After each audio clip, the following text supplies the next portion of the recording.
Selamlar, hoş geldiniz. Umarım iyisinizdir arkadaşlar. Benden istediğiniz konular arasında seninle en son konuştuğunda neler düşündü, neler hissetti konusu var. Ben de sizlere 2 deste oluşturdum. Tabii kendim de sorular ekledim. Bundan sonra sizleri neler bekliyor, bundan sonraki sürecinizde neler yaşayabilirsiniz diye. Evet, 2 deste oluşturdum sizlere. Birinci destemiz lacivert, diğeri siyah kahverengi diyebilirsiniz. Ya da atlı deste diyebilirsiniz. Destelerimizin objesi de ilkinin ametist taşı, diğerinin ise deniz yıldızı.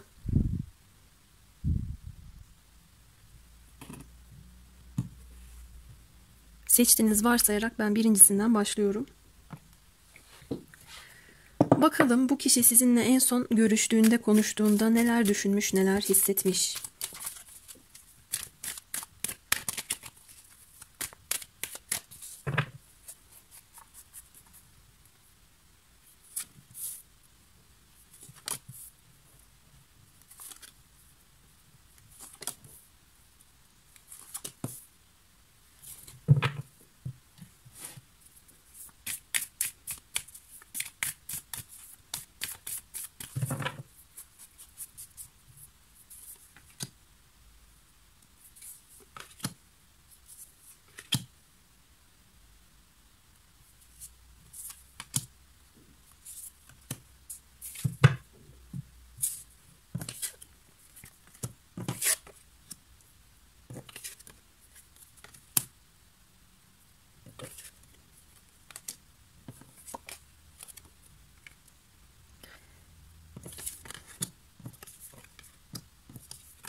Şimdi arkadaşlar ben bu kişinin açıkçası aranızdaki önemli konuları konuşmaktan kaçtığını görüyorum.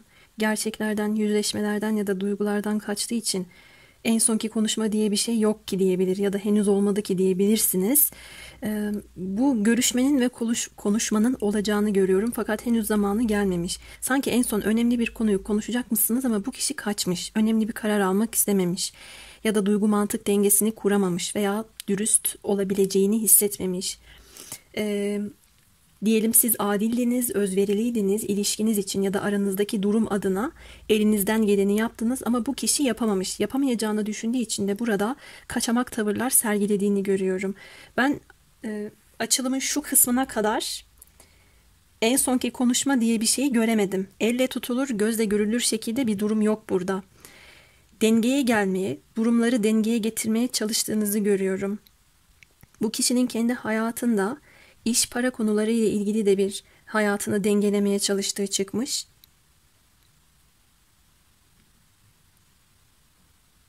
İkiniz arasında da şöyle bir mevzu var. Sorumlulukların paylaşılması gerektiğine dair konuları masaya yatırmanız gerekmekte. Mesela partnerlerden birinin ben daha fazla yük aldığını ve sorumluluk altında ezildiğini görüyorum. Buna değin bir konuşma yapmaya hazırlandıysanız bu kişi kaçmışa benziyor. Mesela çocukça davranmış olabilir ya da çocuklarla ilgili bir sorumluluk durumunu size yıkmış olabilir. Bu duygu düşünce de size ağır geldiğini görmekteyim. Aslında ben bu kişinin sizin hissettiklerinizi algılayabildiğini görmekteyim. Arkadaşlar yüksek bir bina gelmiş burada. Bu belki oturduğunuz bina olabilir, belki bir iş yeri olabilir. Bu kişiyle bağlantınızın olduğu bir yer olabilir. Maddi bir bağlantı açısından da geliyor. Para konularıyla, iş konularıyla ilgili yazışmalar, görüşmeler tarzındaki mevzu da çıkıyor. Şimdi sadece ilişki açısından yorumlamak istemiyorum. Eğer en sonki konuştuğum kişi ne düşündü, ne hissetti tarzında niyet ettiğiniz iş ortamınızdaki bir arkadaşınızsa bu kişinin bu sorumlulukları, belki sizden aldığı borçlar ya da yapması gereken işlerle ilgili durumları kafasında çok fazla evirip çeviriyor. Çok düşündüğünü görüyorum.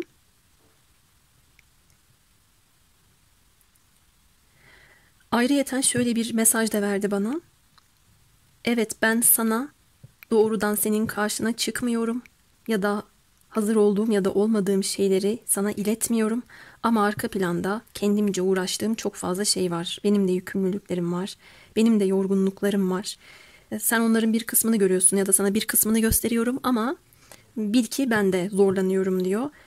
Açıkçası en sonki görüşmenizin ardından da her ne kadar elle tutulur bir şey göremediyseniz de bu kişiden uzun bir zaman geçmiş olabilir. Mesela Mart-Nisan ayından beri oturtamıyor olabilirsiniz durumlarınızı. İşte size bir güzellik geliyor arkadaşlar. Ben bu açılımın devamını getireceğim. Bu kişiden size bir adım çıktı. Belki konuşma, belki gönül alma ya da aranızdaki durumları netleştirmek amacıyla tekrar bir iletişim, etkileşim gözüküyor. Bir teklif de alabilirsiniz. Şu kısma kadar en sonki konuşma diye bir şeyi ben enerji açısından alamadım. Daha çok az önce size bahsettiğim olaylar yaşanmışa benziyor. Peki devam edelim. Burada Güneş'in Yengeç burcunda olduğu zaman dilimine kadar bu kişiden size bir adım var gibi benziyor. Bakalım şimdi. Adım attıktan sonra bir iletişim kuracağınızı görüyorum. O sizin en sonki konuşmanız olacak buradaki tabloya göre. Ondan sonra ne olacak? Ne düşünecek? Ne hissedecek?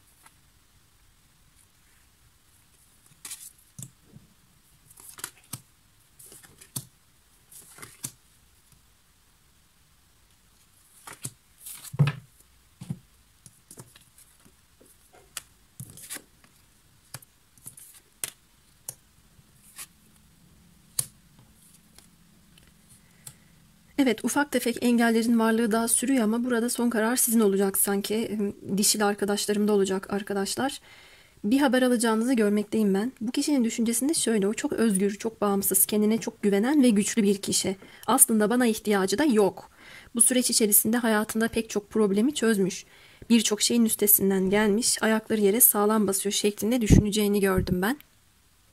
Kendisi her ne kadar böyle düşünse de yine size teklifte bulunacağını görmekteyim. Su baskın geldiği için Yengeç burcu dönemiyle en fazla ilişkilendiriyorum.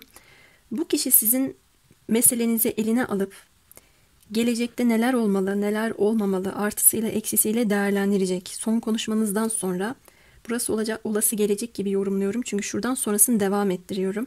Öncesinde doğru düzgün bir şey yaşanmadığı için değerlendirme yapacağını görüyorum. Kendinden ne kadar emin, hayatından ne kadar emin, neleri planlayabilir, vizyon sahibi şekilde ilerleyebilir mi? Ne kadar adaletli olabilir, ne kadar dürüst bir yaklaşımda bulunabilir? Bunları biraz değerlendirme altına alacağını görüyorum. Burada emin olduğu değil de emin olmadığı şeyler üzerinde daha fazla yoğunlaşacağı çıkmış. Ve sizin bu kişiyle yaşayacağınız bir yüzleşme var. Bu kişinin kaçtığı durumlar artık masaya yatırılıyor.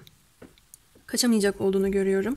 Bir kısmınız açısından hukuk, dava, adalet mevzuları olabilir. Mahkeme sürecinde olan arkadaşlarım var ise bir kısmınız uzlaşı anlaşı da sağlayabilirsiniz ama bir kısmınız açısından da bu kişi sizi güçlü gördüğünden siz kazanacaksınız olarak görüyorum. Son görüşmeniz, son buluşmanızın, konuşmanızın ardından bu kişinin size hayranlığının artacağı da çıkmış. Evet, şimdi devam edelim. Olası gelecekte neler gözükmekte diye soralım. Ben bugün sizler için cadı runlarını kullanacağım. Daha önceden denk gelmeyen arkadaşlarıma söyleyeyim. Ben aynı zamanda run okuyucusuyum. Şifa uygulayıcısıyım. Instagram üzerinden bana ulaşırsanız yazarım arkadaşlar. Açıklamaları yaparım.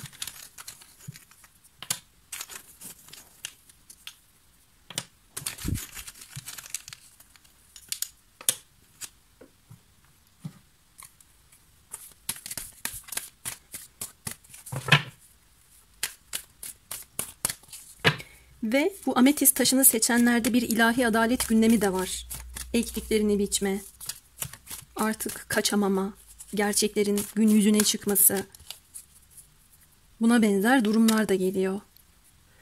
Ama bakalım olası yakın gelecekte neler olabilir?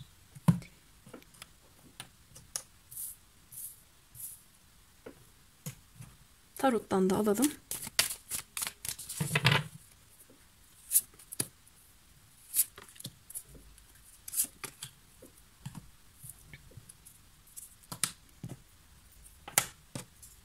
Evet, ekilenlerin biçilmesi durumu burada da geldi.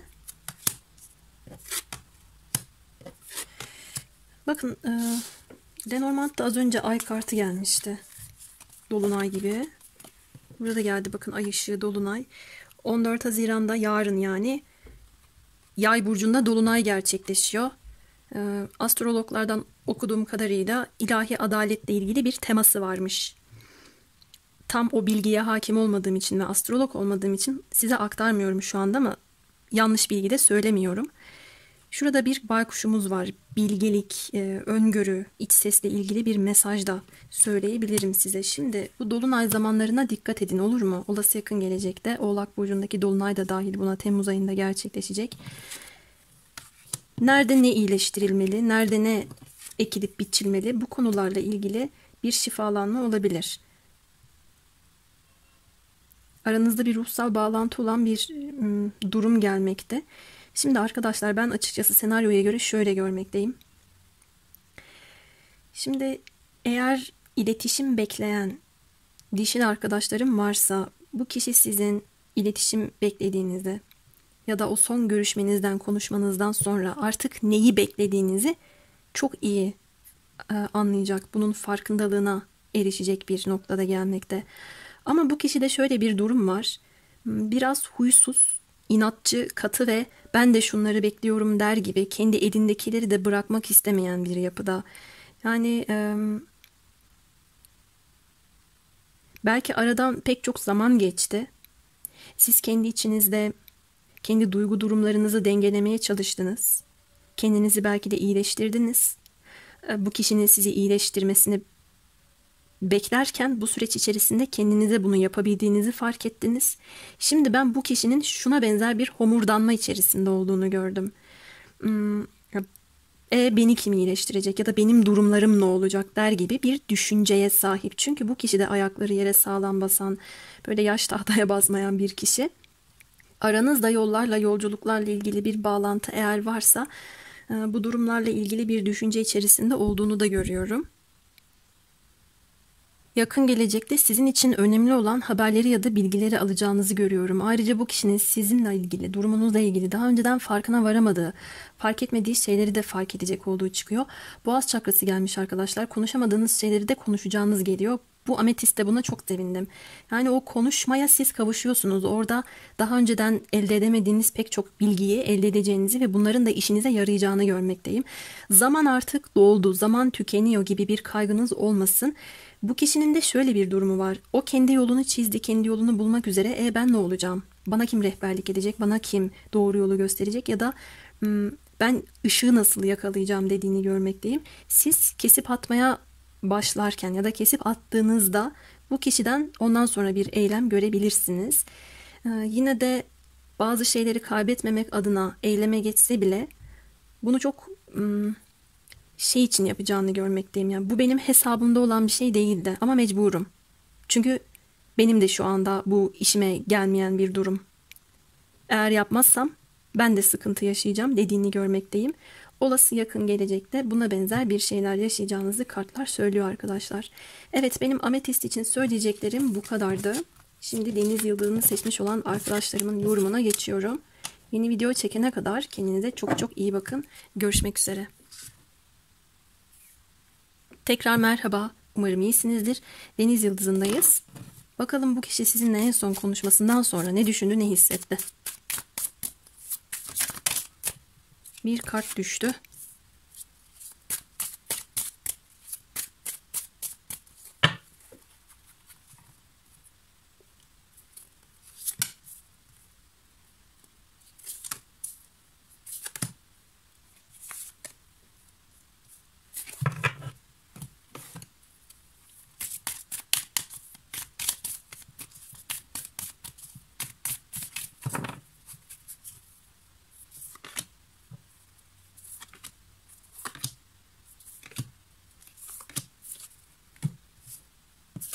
Düşen kartımız Değnek Kralı.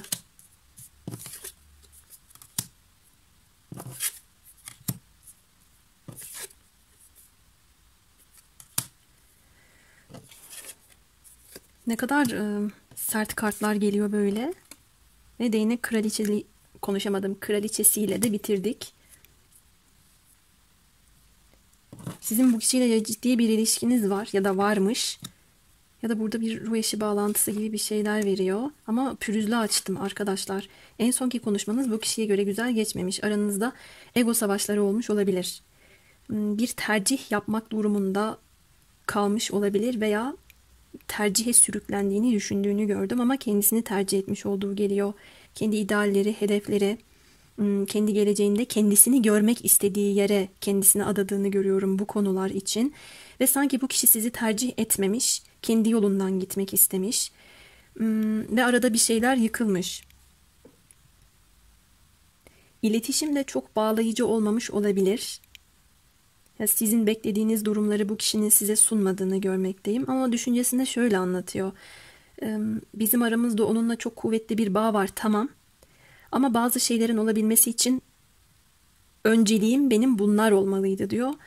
Ben bu kişinin kendine çok birinci plana aldığını görüyorum. Aşk, ilişkiler bu kişi için şu anda ikinci planda. En sonki konuşmanızda bu kişide bir yüzleşme yaşatmış olabilirsiniz. Konuşmanızın belirsiz geçtiğini görmüyorum. Çok net bir şekilde birbirinize düşünce ve duygularınızı aktarmışsınız. Ama burada sertlik var. Mesela yıkılan kule ve şeytan kartı gelmiş.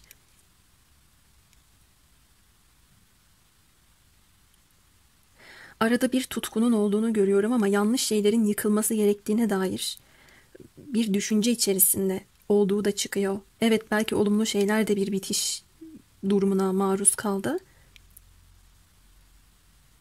Böyle olması gerektiğini düşünmekteyim dediği çıkıyor şimdi. İçten içe bir üzüntü hissetse de ya da bazı durumlardan korksa da biliyor ki bu kişiye göre siz de özgürsünüz, bağımsızsınız. Kendi meziyetleriniz var, kendi kendinizde zaman geçiriyorsunuz. Sizin artistik kabiliyetlere sahip olduğunuzu düşünüyor. Buradaki kadın ud çalıyor bakın mesela. Bir yandan da sizi kaybettiğini de düşündüğünü gördüm. Ama olan olduğu şeklinde değerlendiriyor. Orada onları yaparken ben de işte bilimle böyle belki de tutku hissettiğim alanlarla haşır neşirim dediğini görmekteyim. Bir taraftan kitap sayfası karıştırırken öteki taraftan deney yaptığı çıkmış bu kişinin. Yerde de daha önceden denediği, okuduğu pek çok malzeme var, kitaplar var. Kendini bir şeye adamış olduğu çıkıyor. Ben bu açılımda şöyle bir enerji algıladım. Evet, sizin tutkusal bir bağlantınız var. Belki yıkılmış bitmiş bir evlilik de olabilir. Bir yanda sonlanmış bir durumunuz da söz konusu olabilir. Olumsuzluklarla beraber olumlu durumların da koptuğunu, parçalandığını görüyorum. Ama şöyle de düşünmüyor bu kişi. Bir yerde evet onun da idealleri vardı, benim de ideallerim var. Bazen onu kaybettiğimi düşünsem de istikrardan yiyen pek çok şey de vardı diye düşündüğü çıkmış en sonki konuşmanızda. Ama arada hala tutkuyu da görüyorum. Devam edeceğim. Bundan sonrası için neler düşünebilir?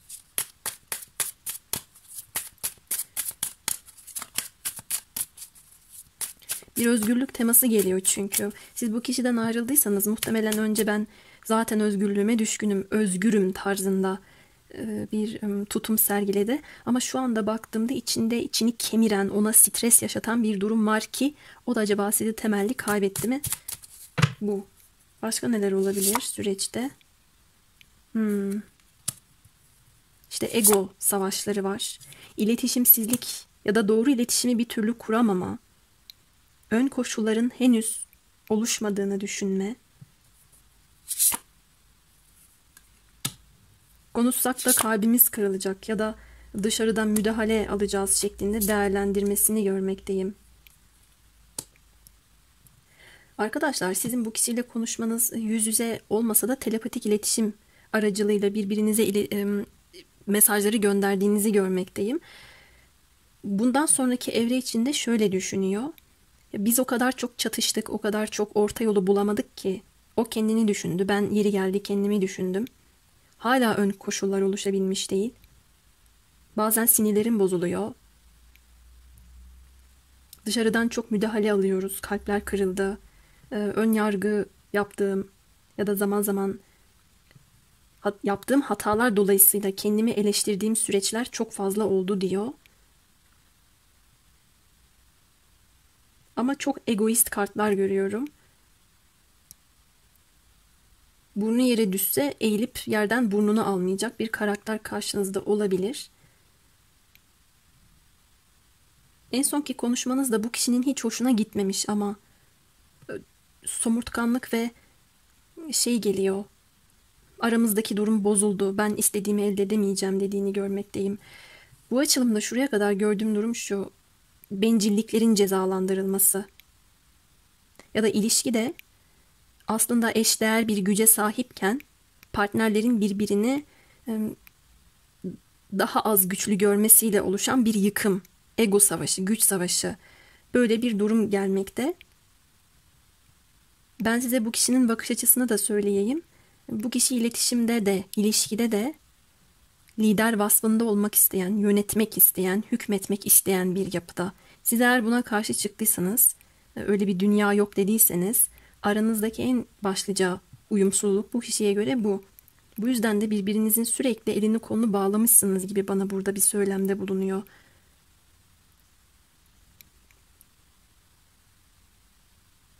Ve yine de tabii kendisine çok güvendiğini de görüyorum.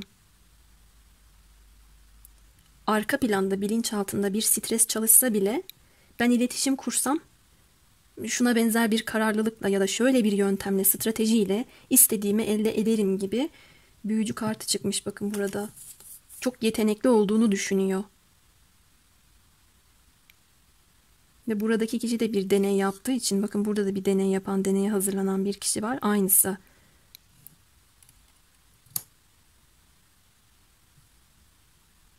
Aranızda az önce bahsettiğim istikrardan yiyen her ne varsa kendi yeteneklerini sergileyerek kendisinin çözmesi gerektiğini de düşündüğü çıktı. Veya henüz yaşayamadıysanız düşüneceği çıktı. Şimdi gelelim olası yakın gelecekte bu kişiyle neler olabilir aranızda.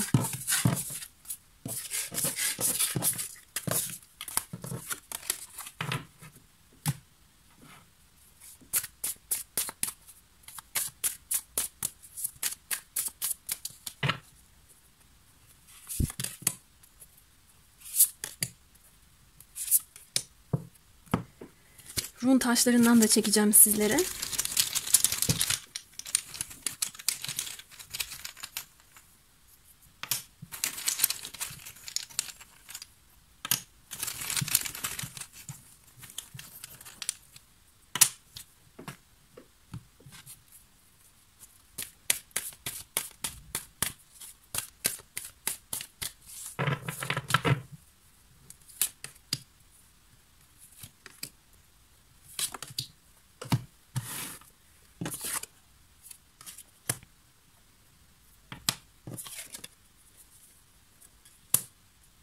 Bu açılımda çok fazla ateş elementi gelip duruyor.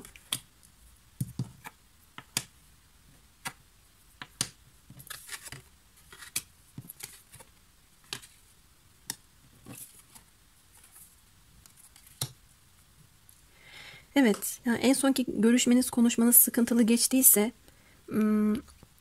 bu sıkıntılar, sorunların bir müddet daha devam edeceğini görmekteyim. Siz bu kişiden bir haber alabilirsiniz. Bu beklemediğiniz bir anda, kendi hayatınızda günlük işlerinize devam ediyorken olabilir. Aranızda hala bir bağlantı olduğunu görüyorum. Mesela bir iş arkadaşıysanız bir sözleşme, anlaşma tarzında bir durumunuz olabilir. Bu konular üzerinde konuşacak olabilirsiniz. Her ne kadar çok belirsiz, donmuş ya da zaman içerisinde size zaman aşımına uğramış gibi gelse de bu konular tekrardan konuşulacak olarak görüyorum. Eğer evliyseniz, bir yüzük mevzunuz size göre az önce bahsettiğim şekilde zaman aşımına uğradıysa bu yüzük konusuyla beraber tekrar güven sağlanabilir mi? Tekrar bazı şeylerde anlaşabilir misiniz, uzlaşabilir misiniz? Bozulan durumların yerini şifa alabilir mi, güzellik alabilir mi? Bunları değerlendireceğinizi görüyorum. Ama bu kişi fazla özgürlüğüne düşkün. Tutkularıyla dürtüsel bir şekilde hareket ediyor. Şunu da görmekteyim arkadaşlar.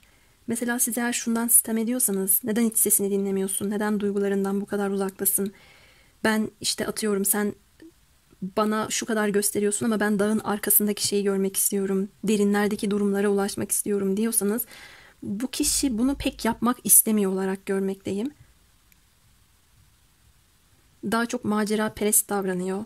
Bir seyyah edasında, yeni yerler, yeni şeyler, insanlar keşfetmekten hoşlanıyor. Şu anda uzakta bir yerdeyse size gelebilmesi için orayı kesip atması, orada bir sonlanma yaşaması gerekmekte.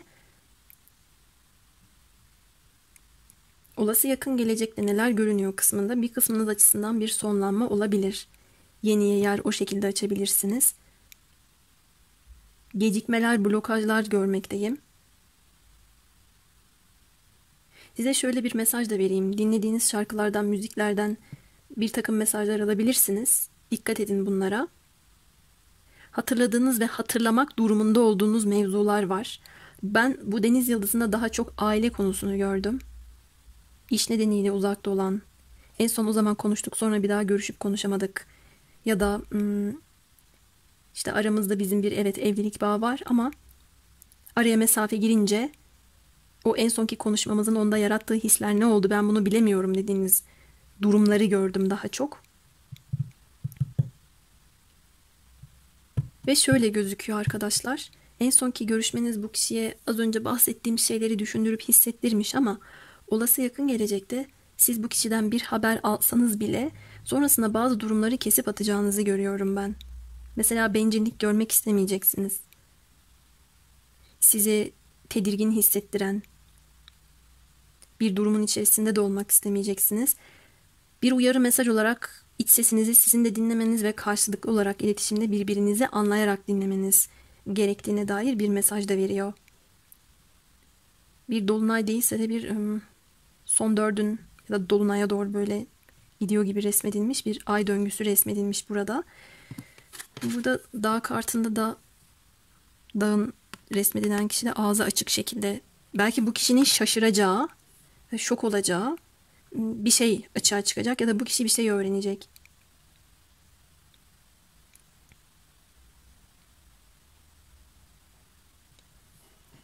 Bu orak keskin bitişleri bir anda kesip atılan durumları, sonlanmaları bize söyler.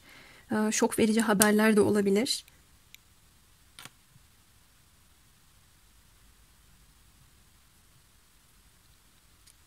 Ben buraya devam ettirmek istedim. Çünkü bu deniz yıldızı bana biraz sıkıntılı geldi. Lenormand'dan da alalım.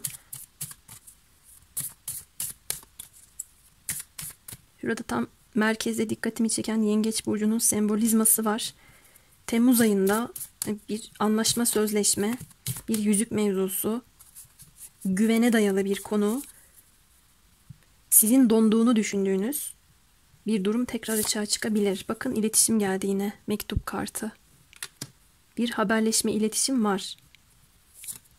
Ama bu iletişim ne kadar bağlayıcı, ne kadar devamı gelebilir, ne kadar süreklilik arz ediyor ya da ne kadar ciddi. Çocuklarla ilgili bir mevzu ya da yeni bir başlangıcın olabilmesi için olası yakın gelecekte geçmişin kesilip atılması ile ilgili bir durum gelmekte. Bakın yine bir seyahat.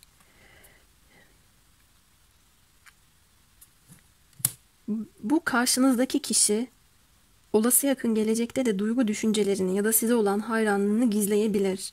Burada daha fazla dinlemelisiniz, daha fazla okumalısınız, daha fazla bilgi edinmeniz gerektiğine dair bir mesaj görüyorum. Filler hafızası çok kuvvetli hayvanlardır. Aileye de çok değer verirler. Burada o yüzden az önce öyle bir uyarı yaptım. Mesela unutamadığınız ya da unutmamanız gereken her ne varsa bunlarla ilgili size bir hatırlatma yapıyor olası yakın gelecekte ve bu sizin günlüğünüze yazdığınız bir şey olabilir. Bir şarkı sözü, bir defterden, kitaptan elde edebileceğiniz herhangi bir mesaj olabilir. Bunlara dikkat edin. Ya da bir sözleşme, anlaşma tarzında bir şey imzalayacaksanız iç sesinizi dinleyerek hareket edin. Eğer bir şeyleri kesip atacaksanız da bir anda bunu yapmamanız gerektiğine dair bir mesaj veriyor olabilirim şu anda size. Böyle agresif ya da bıçkın olmayın tarzında bir uyarı da geliyor. Bu deniz yıldızı biraz da uyarılarla dolu olası yakın gelecek için. Ve kartlarıma şöyle bir baktığımda Ağustos ayına kadar da bu enerjinin devam edeceğini görmekteyim. Evet biraz sıkıntılı. Ama birbirinizi dinlemeniz gereken bir noktadaymışsınız. En fazla buna dikkat etmeniz gerektiğini görüyorum. Evet arkadaşlar, deniz yıldızı için de sizlere söyleyeceklerim bu kadar. Yeni açılımlarda görüşmek üzere. Yeni açılım konusunda en fazla talep edileni yapacağım. Videonun altına açılım önerisi bırakabilirsiniz bana. Zaman zaman da Instagram'dan ben anket oluşturuyorum. Oradan da isterseniz takip edip anketlere katılabilirsiniz. Hoşça kalın.